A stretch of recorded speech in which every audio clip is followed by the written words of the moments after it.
वजूद जन से है तस्वीर कायनात में रंग, इसी के साज से है जिंदगी का सोज़े दुरूं।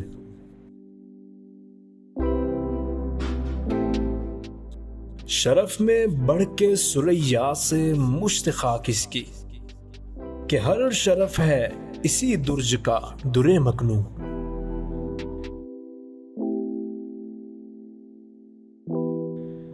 मकाले माते फला तू न लिख सकी, लेकिन इसी के शोले से टूटा शरारे अफलातून।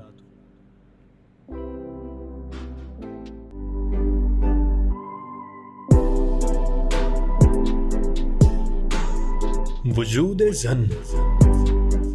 बिस्मिल्लाहिर्रहमानिर्रहीम, अस्सलाम वालेकुम। आई एम साइमा अली, वजूद जन के अगले एपिसोड के साथ हाजिर हैं। माया एंजलो एक छोटी बच्ची जो कि एक ऐसे शहर में पैदा हो जाती है जहाँ पर उसको ये अंदाज़ा नहीं होता कि यहाँ पर उसको आगे कहीं पढ़ने के तरक्की के मौके मिलेंगे या नहीं। और बहुत ही छोटी होती है, 3 साल की, जब उसके वालिदैन की सेपरेशन हो जाती है और वो अपनी दादी के पास रहने चली जाती है।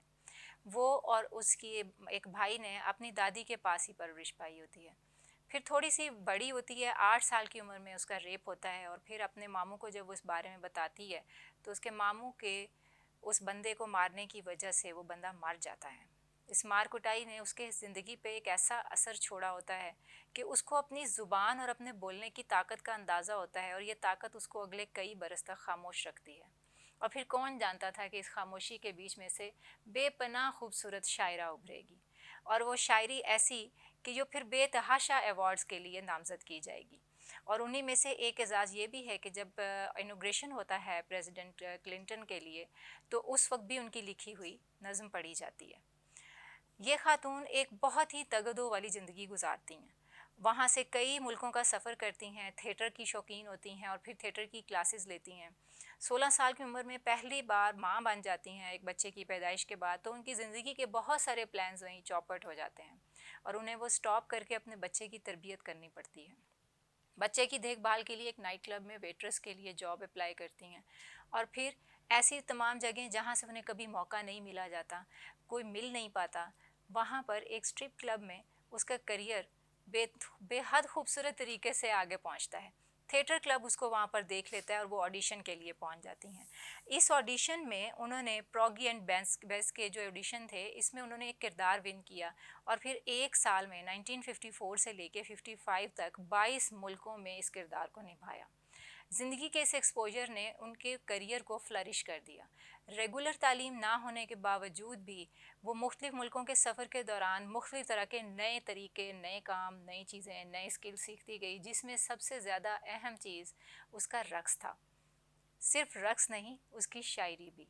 और फिर अपने इतने ज़िंदगी के लंबे सफ़र के बाद जब वो अपने बच्चे की एक एक्सीडेंट की वजह से तीमारदारी में मसरूफ़ होती है और घाना पहुंच जाती है, घाना में साथ रहते हुए वहाँ पर कुछ अमेरिकन अफ्रीकन लोगों के लिए रिव्यूज़ लिखने का काम भी करती है। ज़िंदगी के बेतहाशा कामों के दौरान उसने अपनी ज़िंदगी को जब एक किसी जगह पर ठहरा कर काम करना शुरू किया तो सबसे पहले अपनी बायोग्राफ़ी लिखने की कोशिश की।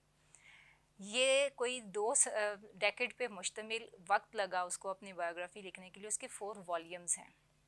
इतनी लंबी बायोग्राफ़ी के लिए आप समझ गए होंगे कि कितना लंबा ज़िंदगी का सफ़र किया होगा। 2014 में 86 साल की उम्र में इनकी डेथ हो जाती है माया एंजलो की, लेकिन बेतहाशा अवार्ड अपने नाम करके जाती हैं और बहुत ही खूबसूरत टाइटल के साथ उन्होंने अपनी बायोग्राफ़ी लिखी, I know why the cage birds sing. ये उनकी बायोग्राफ़ी है और बहुत कमाल है। और इसके अलावा शायरी में तो बेतहाशा अवार्ड्स हैं। ऐसा हमारी ज़िंदगियों में इर्द गिर्द बहुत सारी जगहों पर होता है जहाँ छोटी जगहों पर पैदा होने वाले, या हम जिनको जिस जगह को, कस्बे को, देहात को छोटा कह रहे हैं, जहाँ पर इतनी अपॉर्चुनिटीज़ नहीं होती, वहाँ पर वो मौके वहाँ पे पैदा होने वाले बासलाहियत लोगों को नहीं मिलते। इंस्टीट्यूट ऑफ सदर्न पंजाब अपने पास पढ़ने वाले बेतहाशा स्टूडेंट्स को ऐसे मौके फ्राहम करता है। मेरी आज की गेस्ट भी एक ऐसी ही होनहार तालिबा रही हैं इंस्टीट्यूट ऑफ सदर्न पंजाब की, और आजकल यहाँ पर English department as a lecture serve कर रही हैं, मारिया इम्तियाज़। अस्सलाम वालेकुम मारिया। अस्सलाम, कैसी हैं? अल्हम्दुलिल्लाह, आप कैसी हैं? अल्हम्दुलिल्लाह, I am quite well. Okay, Maria, मैंने कुछ ज़्यादा आपके बारे में नहीं बताया, लेकिन ये है कि हम चाहेंगे कि आप खुद ज़रूर बताएं। आपकी पैदाइश दुनियापुर की है और उसके बाद फिर आपने जो प्राइमरी एजुकेशन थी वो भी दुनियापुर से ली? नहीं, प्राइमरी एजुकेशन मीन्स मोस्टली जो मेरी एजुकेशन है ना वो मुल्तान से ही है। सही। हाँ। और मतलब सब कौन से स्कूल में यहाँ पे पढ़ा आपने? मेरी जो मैट्रिकुलेशन है वो यहाँ गवर्नमेंट स्कूल शमसाबाद नंबर 2 से है। फिर उसके बाद इंटरमीडिएट और ग्रेजुएशन जो है वो भी मैंने गवर्नमेंट का ही इंस्टीट्यूट है, डिग्री कॉलेज, वहाँ से उसको किया complete. Then I did my masters from Namal university Multan and recently अल्हम्दुलिल्लाह I have completed my MPhil English from ISP। मैंने सुना कि आप साथ साथ जॉब भी करी थी। कौन से डिग्री के बाद आपने जॉब स्टार्ट की?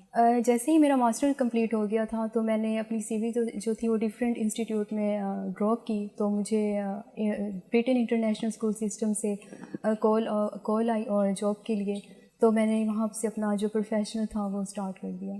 ओके। तो कैसा रहा स्कूल में पढ़ाने का तजुर्बा? बहुत अच्छा था। वो भी ये था कि थोड़ा सा डिफ़िकल्ट था मेरे लिए, लेकिन अल्हम्दुलिल्लाह वहाँ से मैंने बहुत कुछ सीखा। और फिर उसके बाद I join ISP and I am very happy to be a part of this system and this is the best platform for the education. Thank you. Obviously, और क्योंकि आपने बाद में यहाँ पे पढ़ने के बाद सर्व भी करना शुरू कर दिया। मुझे बताएं कि जब आप स्कूल, कॉलेज, यूनिवर्सिटी जब स्टूडेंट थी तो कैसी स्टूडेंट थी? नॉटी, बहुत ज़्यादा मार्क्स के पीछे भागने वाली? ना, एवरेज थी बस। और स्पोर्टी गेम्स वगैरह? नहीं, उसमें इतना इंटरेस्ट नहीं था स्पोर्ट्स में, लेकिन स्टडी से मैं इन टच रहती थी। जैसे गेम्स ना सही, लेकिन डिबेट्स या इस तरह की चीज़ें, तकरीरी मुकाबले करना, स्टेज पे कुछ और बहुत सारे, ऐसा कुछ कभी शौक नहीं, रहा? ऐसा कभी नहीं रहा, बस मैं स्टडी तक ही रहती थी, लिमिटेड रहती थी। ओके। तो कितने बहन भाई हैं आप? हम 3 बहनें और 2 भाई हैं। और आपका नंबर कौन सा है? मेरा नंबर थर्ड। तो बड़ी बहन है? बड़ी बहन भी है, वो मैरिड है। और इसके अलावा फिर भाई हैं, फिर मेरा नंबर है, उसके बाद सिस्टर और फिर मैं। सही। तो बड़ी बहन जब होती है ना तो छोटी वाली ज़रा पैम्पर्ड होती है, ऐसा ना, उसे पता होता है बड़ी है, वो सारा कुछ कर लेगी, वो कर लेगी, देख लेगी, सीख लेगी। तो ऐसा आपने भी किया फिर अपनी बड़ी हाँ बहन जी, के बिल्कुल। साथ? उनकी जब तक वो हमारे घर में थी तो तब तक तो मैंने बहुत ही मज़े किए हैं। मेरे ऊपर कोई इतनी जिम्मेदारी नहीं थी, लेकिन जब उनकी शादी होगी फिर मुझे काफ़ी फील होता था कि as a younger sister I have to do something for my elder one. Okay. तो क्या क्या सीखा फिर? ज़िम्मेदारी में बस यही सीखा कि आपने जो छोटे बहन भाई हैं उनको कैसे आपने कवर करना है, कैसे उन्हें बकअप करना आपने है। बताया कि आप कुकिंग बहुत अच्छी करती हैं। हाँ जी, तो ये बिल्कुल कुकिंग ऐसे ही सीखी कब? बहन के जाने के बाद? मोस्टली उनके मतलब हाँ, उनके जाने के बाद ही सीखी थी मैंने। तब पता चला कि ये खाना भी बनाना हाँ आता जी, है। बिल्कुल ऐसे ही है। सही। तो कैसा खाना बनाती हैं आप? मेरे पेरेंट्स कहते हैं कि मेरे हाथ में बहुत टेस्ट है, मैं बहुत अच्छा खाना बना कौन लेती सी चीज़ बहुत अच्छी बनाती हैं? हूँ। बिरयानी सबसे ज़्यादा अच्छी बना लेती हूँ। ओके। तो ये सीखा उनसे या ऑनलाइन, जैसे कुकिंग के शोज? ऑनलाइन भी, और इसके अलावा जो मदर थी वो भी इंस्ट्रक्शंस देती रहती थी कुकिंग के बारे में। सही सही। तो मुझे ये बताएं कि मारिया, आप खुद अपनी मर्ज़ी से इस फील्ड में आई, इंग्लिश लिटरेचर की फील्ड में, या? एक्चुअली टीचिंग जो है वो मेरा ना एम था। मुझे बचपन से ही ना टीचर बनने का बहुत शौक था। इसकी जो टीचर थी ना वो मेरे, हाँ, बच्चे इकट्ठे करके पढ़ाती थी? नहीं, मैं अपने बहन भाइयों को जो मेरे छोटे बहन भाई थे ना उन्हें इकट्ठा करके मैं टीचर बन जाती थी। वो मैं स्टूडेंट उनको कंसीडर करके फिर ऐसे हम खेलते होते थे टीचर वाला। तो उसके बाद ना मैंने अपना ना एक एम और अपना टारगेट मीन्स अपनी लाइफ को ही सेट कर दिया कि मुझे लेक्चरर बनना है। जब मैं स्कूल तक थी तब तक तो मेरे लिए टीचर का था, और मुझे टीचिंग फील्ड इस वजह से भी पसंद है क्योंकि हमारे प्यारे नबी का भी पेशा है, और इसके अलावा हम यकसत का जारिया दे रहे होते हैं, यकसत का जारिया है। और फिर इसके बाद मैंने अपना टारगेट सेट किया, बहुत ज़्यादा अपनी हार्ड वर्किंग रखी इस फील्ड में, और अल्हम्दुलिल्लाह मैंने अचीव कर लिया इसको। बिल्कुल। अच्छा, आपने ये मुझे बताया कि जब आपने अभी मास्टर्स किया था तो आप जॉब करी थी, फिर साथ साथ आपने एमफिल किया। हाँ जी। तो ये टफ नहीं हो गया? ये बहुत ज़्यादा टफ था मेरे लिए। मुझे बहुत ज़्यादा हर्डल्स इसमें फ़ेस करना पड़ी थी, क्योंकि जॉब को भी कंटिन्यू रखना और स्टडी को भी साथ साथ मैनेज रखना बहुत ज़्यादा मुश्किल था मेरे लिए। मुझे हेल्थ इश्यूज़ भी काफ़ी फ़ेस करना पड़े थे, क्योंकि जब आप कंटिन्यूसली वर्किंग में रहते हैं तो आपके जो रेस्टलेस हो जाते हैं। तो फिर इसके बाद ना एक मोमेंट ऐसा आया था कि मुझे लगा कि मैं इसको नहीं कर पाऊँगी, मैं बहुत ज़्यादा डिसहार्ट होगी, मुझे ऐसे लग रहा था कि अब कुछ नहीं हो सकता मुझसे। लेकिन फिर मैंने अल्लाह ताला से मदद मांगी, मेरे पेरेंट्स ने मुझे बहुत ज़्यादा करेज किया, और फिर मैंने दोबारा से हार्ड वर्किंग अपनी स्टार्ट की और अल्हम्दुलिल्लाह मैंने इस चीज़ को अचीव कर लिया और वो मुश्किल टाइम मुझे लग रहा था वो भी गुजर गया। और पर्सनली मुझे ऐसा लगता है कि अगर हमारे ऊपर कोई मुश्किल वक्त आता है और हम उसमें अगर अल्लाह की मदद मांगें और अपनी जो मेहनत है उसको जारी रखें तो वो मुश्किल वक्त भी आपके लिए ब्लेसिंग बन जाती है। मुश्किलात ज़्यादा सिखाती हैं। मुश्किलात ज़्यादा मारिया सिखाती ने हैं। ज़िंदगी में और कैसे कैसे अच्छे बुरे वक्त में सीखा, ये हम गुफ्तगू जारी रखेंगे एक ब्रेक के बाद।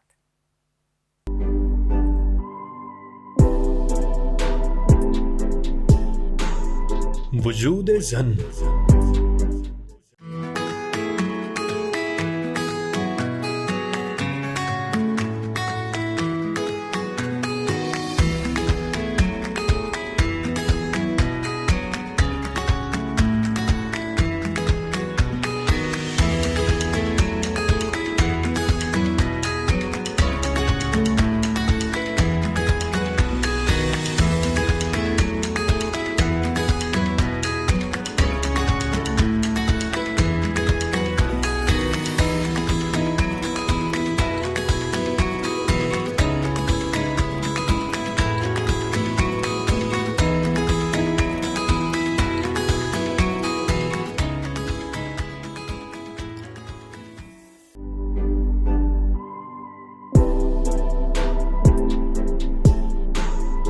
वजूद ज़न। वेलकम बैक नाजरीन। वजूद ज़न में आज हमारी खूबसूरत सी एक बहुत ही प्यारी सी स्टूडेंट और अब हमारी ज़ाहिर है कि स्टाफ मेंबर हैं, साथ हमारे फैकल्टी मेंबर हैं, मारिया इम्तियाज़ हमारे साथ मौजूद हैं। और मारिया आप हंसती हैं? हाँ बिल्कुल। लेकिन मुझे क्यों नहीं लग रहा? एक्चुअली नहीं, मैं हंसती हूँ, ऐसी कोई बात नहीं है। अच्छा, हाँ जी। ये बताएं कि जो स्टूडेंट्स के साथ इस वक्त मतलब उसी इंस्टीट्यूट में पढ़ाना जिसमें आप खुद पहले स्टूडेंट हैं, तो कैसा फील हो रहा है यहाँ पे? ये एक्सपीरियंस कैसा है आपको? It's really honour for me to be a part of this system. मुझे बहुत ज़्यादा प्राउड फील होता है कि मैं जिस सिस्टम से पढ़ के गई हूँ वहीं पे मैं पढ़ा रही हूँ। अच्छा, मुझे एक बात सच्ची सच्ची बतानी है, जब आप पढ़ रही थी तो आपको यहाँ बहुत सारी खराबियाँ नज़र आ रही होंगी ना, ये ऐसे हो रहा है, स्टूडेंट्स ऐसे कर रहे होते हैं ना कि ये यूँ होना चाहिए, टीचर को यूँ करना चाहिए, इदारे को यूँ करना चाहिए, ऐसा था? नहीं, ऐसा नहीं था। नहीं था? नहीं, बिल्कुल। मैंने बहुत इंजॉय किया अपनी लाइफ में, मतलब स्टूडेंट लाइफ में बहुत इंजॉय किया और इसके अलावा स्टडी को भी साथ साथ कंटिन्यू रखा है मैंने। सही। तो फिर क्योंकि मैं इसलिए पूछना चाह रही थी कि अगर ऐसी कोई चीज़ें नज़र आ रही थी तो जब आप फैकल्टी मेंबर बन गई तो आपने फिर उसको ठीक करने की कोशिश की कि बीइंग स्टूडेंट हमें ये फेस करना पड़ा था तो मैं वैसी टीचर ना बनूं? एक्चुअली ना मुझे लगता है कि अगर हम स्टूडेंट्स को थोड़ा सा रिलीफ दें या थोड़ा सा उनके साथ बहुत ज़्यादा लीनियंट, मतलब ज़्यादा भी नहीं कि एक लिमिट तक उनके साथ लीनियंट हो जाएं कि अगर उन्हें कभी भी कोई डिफ़िकल्टी आ रही है स्टडी से रिलेटेड तो वो हमसे विदाउट एनी हेजिटेशन क्वेश्चंस कर लें। वो हमारे पास आके अपनी डिफ़िकल्टीज़ को फेस कर लें, क्योंकि मुझे लगता है कि पेरेंट्स के बाद एक टीचर्स ही होते हैं जो आपको एक सही डायरेक्शंस देते हैं। बिल्कुल। हाँ जी। अच्छा, आप कोई ऐसा एक्सपीरियंस बताएं अपनी स्टूडेंट लाइफ का या ज़िंदगी का कोई ऐसा एक्सपीरियंस जिसने आपको बेतहाशा लर्निंग दी हो। चाहे वो, मैं एक्सपीरियंस इसलिए कहती होती हूँ क्योंकि कुछ लोग उसको पॉजिटिव लेते हैं, कुछ नेगेटिव लेते हैं, लेकिन ये कि मेरे नज़दीक वो सिर्फ एक्सपीरियंस होता है, वो नेगेटिव पॉजिटिव नहीं होता। तो कुछ भी ऐसा जिससे हमारे बाकी जो, क्योंकि आप फीमेल्स हैं, स्पेशली फीमेल्स, उनको ज़रूर से कुछ सीखने को मिले। एक्चुअली जब मैं सेकेंड ईयर की स्टूडेंट थी ना तो मैं कॉलेज ज़्यादा नहीं जाती होती थी क्योंकि वो गवर्नमेंट का इंस्टीट्यूट था, मैं छुट्टियां करती थी, तो मेरा नेम जो था वो स्टक हो गया था ना वहाँ से। तो उन्होंने कहा कि आपका एडमिशन भी नहीं जा सकेगा। मैं बड़ी परेशान होगी, मैं घर वालों को भी नहीं बता सकती थी कि ये सब कुछ हो गया मसला मेरे साथ। तो बहुत सारे स्टूडेंट्स रिलेट करेंगे। तो फिर उसके बाद ना मुझे बहुत ज़्यादा फील हुआ, मैंने अल्लाह ताला से बहुत मदद मांगी, मैंने नमाज़ें पढ़ना तब स्टार्ट कर दी। तो फिर उसके बाद अल्हम्दुलिल्लाह वो वाला जो टाइम पीरियड था वो भी मेरा जो था गुजर गया। और उसके बाद कैसे बताया अम्मी अब्बू को? वो मैंने उन्हें बताया नहीं था, वो उन्हें बताने से पहले ही सॉल्व हो गया था, इसलिए इसलिए तो फिर मुझे लगा कि जब हम अल्लाह ताला से दिल से मांगते हैं ना तो हमें वो चीज़ ज़रूर मिलती है लाइफ में। सही। तो अल्लाह की ब्लेसिंग्स जो हैं वो तो मेरे साथ, मतलब साथ ही रही हैं मेरी लाइफ में, और अल्लाह की ब्लेसिंग के बगैर मैं कुछ भी नहीं। सही सही। तो वो तो सॉल्व हो गया, फिर उसके बाद ये भी अकल आ गई होगी कि दोबारा हाँ, ऐसे सिचुएशन में नहीं पढ़ना। ऐसे ही है। ठीक है। और जब आप खुद पढ़ा रही थी स्कूल में, अच्छा स्कूल और यूनिवर्सिटी दोनों की टीचिंग के स्टाइल में बहुत फ़र्क है, तो आप ज़्यादा किसको एंजॉय किया, स्कूल को या? एक्चुअली ना दोनों हैं तो सेम, उसमें हमने टीचिंग ही करनी होती है, बच्चों को इन्फॉर्मेशन देनी होती है, लेकिन सिचुएशंस जो हैं वो थोड़ी सी डिफरेंट है। छोटे बच्चे स्कूल में बच्चों को एक्सपोजर जो होता है ना वो थोड़ा सा लिमिटेड होता है, और इसके अलावा वो बच्चे जो होते हैं वो ग्रूमिंग और लर्निंग मोड पे होते हैं। हम बच्चों को ग्रूम कर रहे होते हैं, एक जैसे कहते हैं ना कि आप एक बुनियादें खड़ी कर रहे होते हैं। तो स्कूल ज़रा इस लिहाज से थोड़ा सा डिफ़िकल्ट लगता है, क्योंकि हमें बच्चों के ही लेवल पे जाके उन्हें समझाना होता है और उनको नई चीज़ों से हमें वो एक्सप्लोर उनको करना होता है। और जब हम यूनिवर्सिटी लेवल की बात करते हैं तो यहाँ पे बच्चे माशाल्लाह मैच्योर होके हमारे पास आते हैं, वो ग्रूम होके ही आते हैं, तो वो काफ़ी सिचुएशंस को अंडरस्टैंड कर लेते हैं। और इसके अलावा वो साथ साथ अपनी एजुकेशन के साथ साथ वो डिफरेंट करिकुलम एक्टिविटीज़ के साथ भी इंक्लूड होते हैं, तो हमें यहाँ पर ज़्यादा डिफ़िकल्टी फेस नहीं होती, तो फेस नहीं करनी पड़ती है। तो मुझे लगता है कि स्कूल के एक्सपीरियंस ने ही मुझे यहाँ पर मतलब आने का चांस दिया। ये मुझे बहुत आसान लग रहा है। यहाँ पे मुझे बच्चों की साइकी जो है वो जल्दी से समझ आ जाती है कि इस लेवल पे जो स्टूडेंट है वो क्या चाह रहे हैं, किस तरह हम इन्हें टैकल कर सकते हैं। सही। कभी कोई टफ स्टूडेंट मिला? अभी तक नहीं मिला। मतलब जूनियर में भी और सीनियर्स में भी? हाँ, बस ये है कि जब स्कूल लेवल में थी तो तब बच्चे थोड़े ज़िद्दी भी होते हैं और बहुत ज़्यादा शाय भी होते हैं, उनको बस थोड़ा सा उनके मोड लर्निंग मोड पे लाना थोड़ा सा डिफ़िकल्ट होता है, लेकिन यहाँ पर अल्हम्दुलिल्लाह अभी तक तो बहुत स्मूथ जा रहा है। सही। ये चीज़ बताएं कि अभी आगे कोई मूड है पीएचडी करने का? हाँ जी, मैं उसके लिए HEC की स्कॉलरशिप के लिए ट्राई कर रही हूँ, तो इंशाल्लाह मुझे चांस मिलता है तो मैं ज़रूर इस चीज़ को और अभी आप मुझे थोड़ी देर पहले अपनी एक अचीवमेंट का भी जिक्र करी थी, मैं चाह रही हूँ। हाँ जी, actually I am a part of ILTA which stands for international English language teachers associations Pakistan. तो ये actually this is the organisation who conduct the seminars virtually. इसमें फ़ॉरेन टीचर्स होते हैं जो अपने डिफरेंट राइटिंग स्टाइल्स को, अपने रिसर्च वर्क को, रिसर्च आर्टिकल्स को लोगों के साथ मतलब शेयर करते हैं। फिर उसके बाद हम उनसे बहुत ज़्यादा सीखते हैं, मीन्स उनकी जो राइटिंग स्टाइल्स होती हैं, उनकी टेक्निक्स, और इसके अलावा हमें न्यू आइडियाज़ उनसे मिलते हैं। And very soon I am also going to present my own पर आई पूछने वाली थी कि आपका आर्टिकल कब आ रहा है? बिल्कुल ऐसे ही, very soon I am also going to present my own article. अच्छा, आपने किस टॉपिक पे लिखा है? मेरा लिंग्विस्टिक्स का है topic, the study of collocational error bye ESL learners.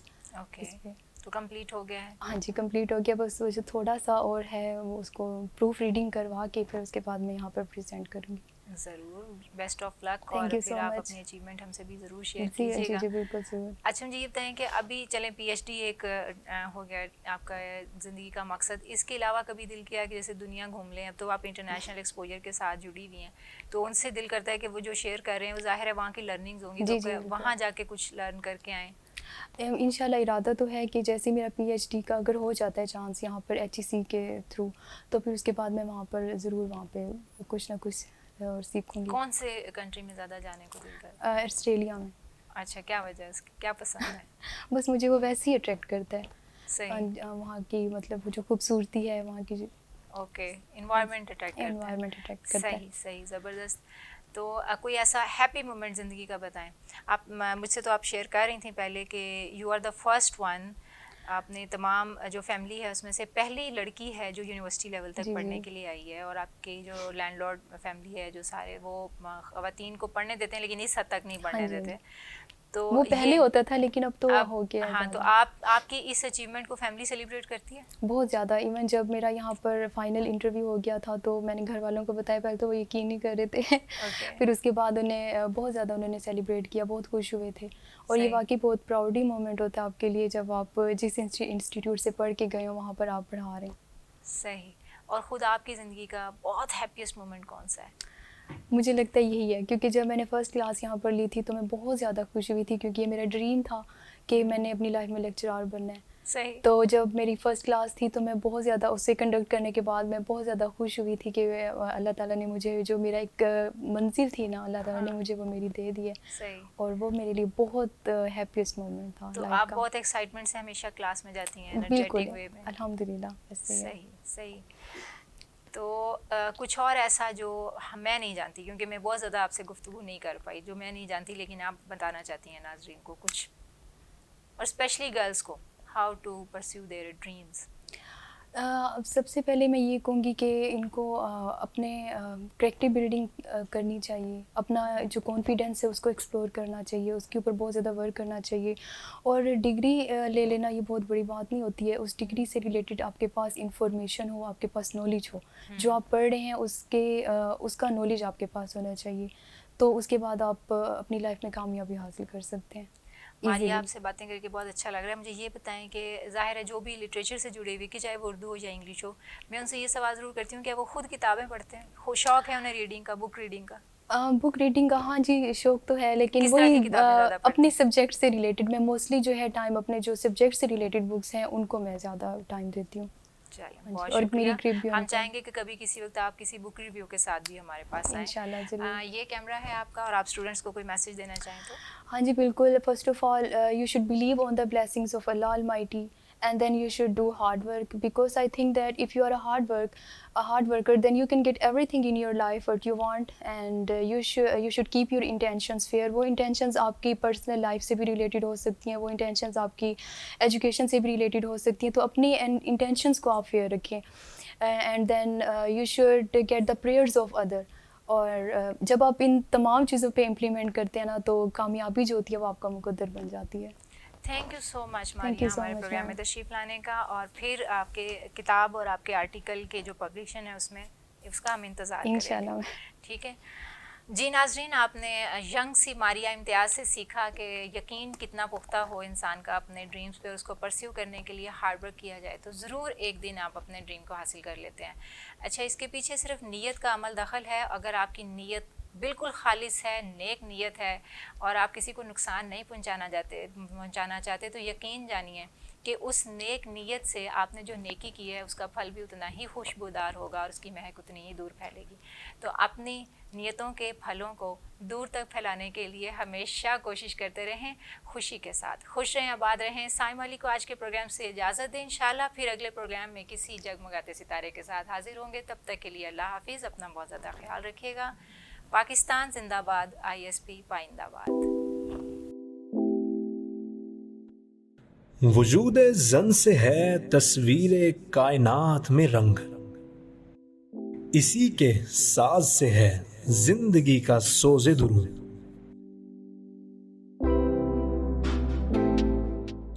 शरफ में बढ़ के सुरैया से मुश्त खाक इसकी, कि हर शरफ है इसी दुर्ज का दुरे मकनू।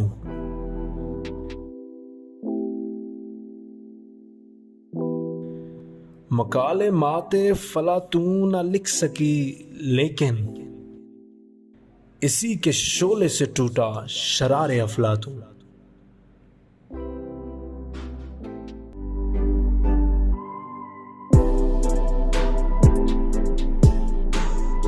वजूद जन